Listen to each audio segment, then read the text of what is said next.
So how important, while all is good, but for our teachers, more than just being academic, how important is it for them to develop creativity in education?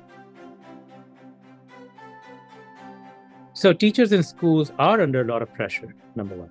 They're under a lot of pressure to meet the numbers, the objectives that are prescribed to them, all those pieces.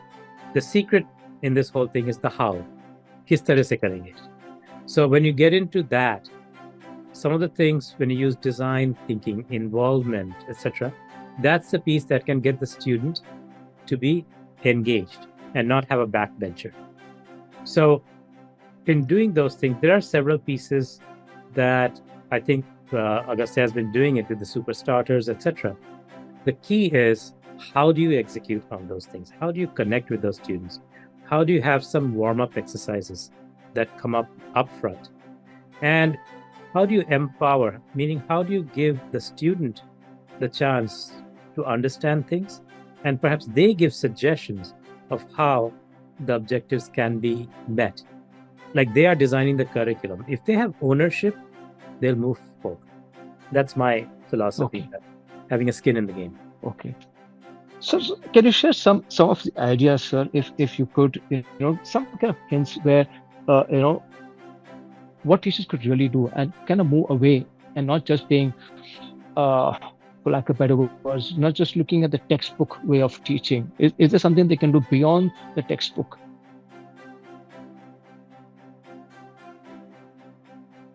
Certainly so, and that's what that's what has impressed me so much about Agastya, is that it is an experiential discovery, collaborative learning model where people are Mhm. searching. To put that in place, of course, the objectives of the textbook or the course has to be there. That I'm teaching such and such. Whether it's physics, math, art, there are certain objectives. Subjects. So those objectives have to be fulfilled. But if the students can think bigger, that those objectives belong to a larger context, those objectives have an applied value to it, then as a as a teacher, I can add value beyond the textbook. So, and which, if you step back, that's what Agastya is bringing. There's the school, the teacher, but there's this other piece that's coming in to add value to whatever they're teaching, whether it's in the science, in the STEAM area, etc. So creating those pieces and engaging with people. And also one more piece, the, the philosophy of everybody is creative. That's an important piece. Some may not be able to express it, and some may be able to be out there. And you can see that in many Indian students and Indian public, they discover things when they're in need. Jugaad being one of them. In the So the Jugaad philosophy and practice, you have a problem and you're creatively solving it. Whether everybody agrees with it or not, but it is solving an immediate problem. And what we are trying to do is create students who will be problem solver, but they'll be looking at things holistically. So there's one piece that you look at when you look at it in a smaller way, but then that piece, that discovery, belongs to a larger planet, larger society. If we can, to repeat, our educators can bring that into the students so that they are doing that, we would have done a good job. So are there certain trends? Can we get some assumptions? And are there some processes to this, sir?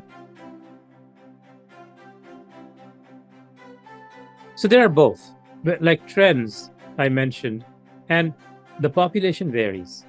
You have people. Let's talk about trends, and then I'll get into other thoughts. Sure. In terms of trends, as I mentioned, there are certain simple metrics that are there. But if you look back, students in the metropolitan cities like Delhi, Calcutta, Bombay, Mumbai, etc., they have one mindset. They are exposed to various different things that perhaps a person in um, a rural area is not in the same way. But today, everybody has a cell phone. Everybody is interacting and looking at things, in at least in some of those cities, through streaming things. They're getting movies and videos and media that 5 years or 10 years ago we didn't get. And then through COVID, people's attention towards the electronic digital piece, it got heightened. So that's the city person. And that person is not that different from a person in the United States, from a person in the UK, in Europe, because it's the same kind of bombardment that's going on as far as media is concerned. Now come into a rural area. When you're looking at the trend, even that student who was there 5 years ago has some exposure to this, to your cell phone, has exposure to laptops that maybe some family member has if they don't have, has exposure to places like Agastya and all these pieces that are bringing in. So that student, the trend of that mind has changed. That's one part. And that's the given. The second part of it is the way they solve problem is quite different from my time. So Project Vasanta, for example, that Agastya has, was a little girl, a story, I'm not sure if everybody is familiar with it, but there was a little girl who was teaching her own set of students when she saw the Agastya educators in her village. She opened up her own little school, and that was her way of learning and teaching. That's your generation, millennial and Generation Z that's coming up. They are going to push the boundaries. They're not happy with just one solution. So that is the trend that is there, is how do we exceed their expectations? How do we give them the surprise factor and not just fulfill the objectives? So that's one trend. And then the technology is changing everything. That's another trend. So that's one part of your question. The second part of your question is, are there some techniques and things that you can do in the class? And yes, there are several. But the first thing is, I look at it as, how do you connect? If you have a class of 35 students or 30 students and you're coming in, and each one is curious and ready to learn, some are shy, some are much outspoken. So if you look at the various different types that are there, how do you connect? I think one of the ways to connect is have a really connection, have a super story that you have, but bring collective brainstorming into it. Ask a key question that's relevant, and then 30 different ideas will be coming in. Single words, give them some constraints. Okay, you can only use one word that's related to this scenario. What would you do to address it? Once you collect all those pieces, then you cluster them, because you'll see similarities and you'll see differences. So those are the kinds of things that are that you can do. The other part of it is pair and share, meaning get two people next to each other, become a team. They share, they ask certain people questions, and they get back answers. And then as a team, they are, presenting. What has happened with that? They have taken charge. They're empowered. They खुद से करेंगे, अपने आप से करेंगे. That's the right. And fourth thing is creating sub teams and giving them, one little assignment to solve. These are the warm-up things. It's the first 10 to 15 minutes are. Right.